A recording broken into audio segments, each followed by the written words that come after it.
नमस्कार दोस्तों, मेरा नाम है अमन शुक्ला और लाया हूं आप लोगों के लिए एक डरावनी कहानी। तो इधर उधर की बातें ना करके सीधे कहानी पर आते हैं। मयंक एक मल्टीनेशनल कंपनी में ब्रांच मैनेजर की जॉब करता था। एक दिन मयंक ऑफिस से घर जाने में लेट हो गया। सर्दी के मौसम के कारण रात भी जल्दी हो गई थी और ठंड भी बहुत ज़्यादा बढ़ चुकी थी। रास्ते में चलते चलते मयंक को अचानक एक आवाज़ सुनाई दी, रुक जाओ। मयंक वहीं पर रुक गया और पीछे मुड़ के देखा, लेकिन पीछे कोई भी नहीं था। फिर से वही आवाज़ सुनाई दी, सामने देखो। जैसे ही मयंक ने सामने देखा तो उसे ज़मीन पर कुछ चमकती हुई चीज़ दिखाई दी। मयंक दौड़ के उस चीज़ के पास गया और देखा तो यह कोई साधारण चीज़ नहीं थी, बल्कि एक चमकता हुआ हीरा था। उसने वह हीरा अपने हाथ में लिया। उसकी चमक देखकर मयंक की खुशी का कोई ठिकाना नहीं था। लेकिन मयंक को कहाँ पता था यह कोई साधारण हीरा नहीं, बल्कि एक मायावी हीरा है।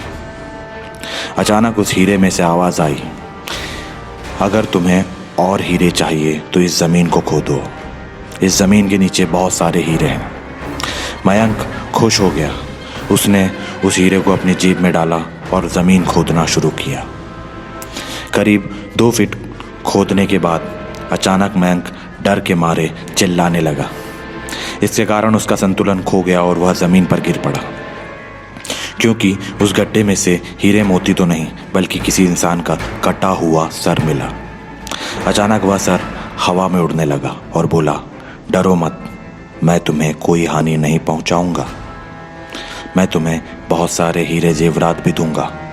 बस मेरी बात ध्यान से सुनो। मैं जहाँ जाता हूँ वहाँ मेरे पीछे पीछे आओ।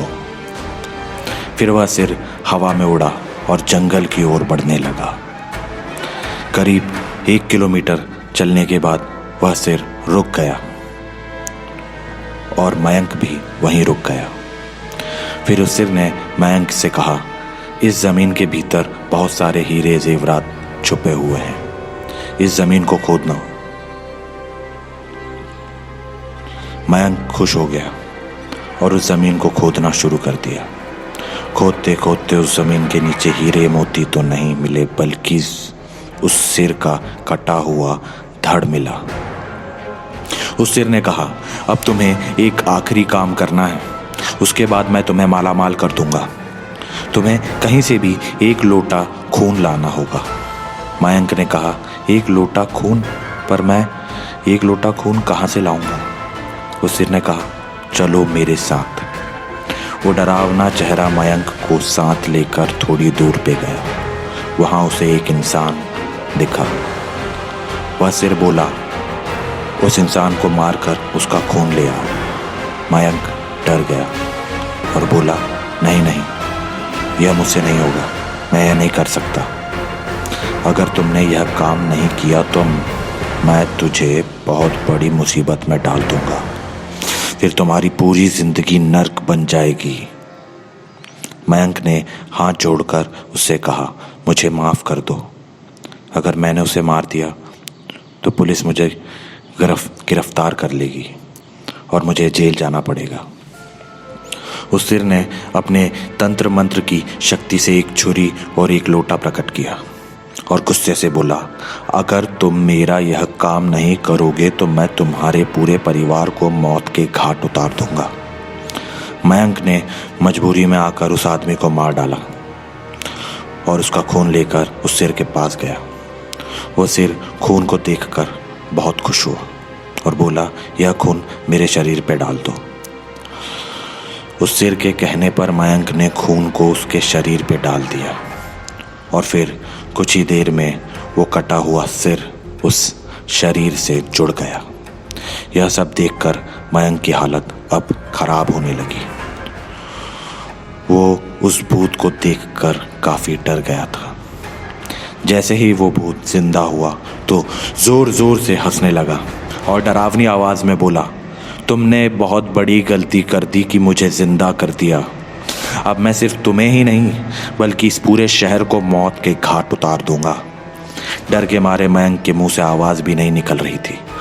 वो अपनी जान बचाने के लिए वहाँ से दौड़ा, लेकिन उस भूत ने छलांग लगाकर मयंक को ज़मीन पे गिरा दिया और बोला, मुझे बहुत भूख लगी है, अब मैं तुम्हारा मांस खाऊंगा। जैसे ही उस भूत ने मांस खाने के लिए अपने कदम आगे बढ़ाए कि तुरंत ही उसका उसका सर धड़ से अलग हो गया। मयंक समझ नहीं पाया कि आखिर यह चमत्कार हुआ कैसे। जब मयंक ने पीछे मुड़कर देखा तो एक अघोरी बाबा वहां खड़े थे। उस अघोरी बाबा ने कहा, जब तुम उस आदमी को मारकर उसका खून ले जा रहे थे तभी मैंने तुम्हें देख लिया था और मैं समझ गया था कि कुछ तो बुरा होने वाला है, इसलिए मैं तुम्हारे पीछे पीछे यहाँ तक चला आया और फिर मैंने अपने मंत्र की शक्ति से उस भूत को फिर से मार दिया। अब तुम निश्चिंत होकर घर जाओ, अब तुम पर कोई खतरा नहीं है। आज भी मयंक उस बात को याद करता है तो उसकी रूह कांपने लगती है। तो दोस्तों, कैसी लगी आपको ये कहानी? अगर आपको ये कहानी पसंद आई हो तो हमारा चैनल सब्सक्राइब करें, लाइक करें, शेयर करें, कमेंट करें। आगे भी आपके लिए ऐसी और कहानियां मैं लाता रहूँगा। बने रहिए मेरे साथ। मेरा नाम है अमन शुक्ला।